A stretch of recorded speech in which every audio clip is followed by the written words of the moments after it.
이렇게 각계의 반응이 엇갈리고 있는 가운데 최저임금 개편안을 두고 정부의 속도 조절 의지가 여러모로 반영됐다는 평가가 나오고 있습니다. 취재 기자가 짚어보겠습니다. 김한진 기자 나와 있습니다. 김 기자, 네. 어떤 면에서 속도 조절에 나섰다고 볼 수 있는 건가요? 네, 대표적인 것은 최저임금 인상 상한과 하한폭을 정하는 구간설정위원회를 신설하는 부분입니다. 그동안 노사가 제시하는 최저임금 인상폭은 극과 극을 달리는 경우가 많았는데요. 2015년의 경우 근로자 측은 무려 80% 인상을, 그리고 사용자 측은 동결을 주장을 하기도 했는데 그 이후도 여전히 간극이 큰 것을 알 수 있습니다. 너무 입장차가 크다 보니 결국 파행이 거듭되면서 반쪽 합의에 머무는 경우가 많았고요. 또 최저임금 결정을 두고도 논란이 끊이지 않았습니다.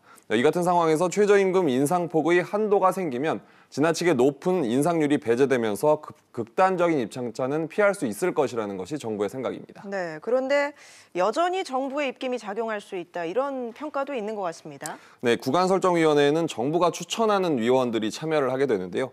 노사 추천위원들 간의 합의가 이뤄지지 않으면 결국 정부가 추천한 위원들이 결정권을 줄 가능성도 없지 않습니다. 이렇게 되면 사실상 정부의 가이드라인에 따라서 인상폭이 결정될 여지가 크거든요.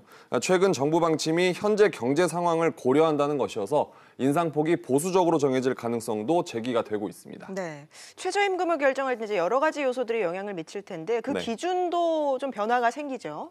네, 이번 개편안 도입 배경을 먼저 보면 최저임금이 미치는 파급 효과가 언급이 됐는데요.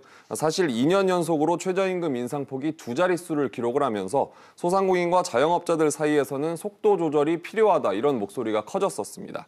그래서 앞으로는 객관적 지표를 근거로 해서 현장의 목소리를 반영하겠다, 이런 내용이 포함이 된 겁니다. 근로자의 생활 보장뿐만 아니라 고용과 경제에 미치는 영향도 신경을 쓰겠다는 얘기인데요.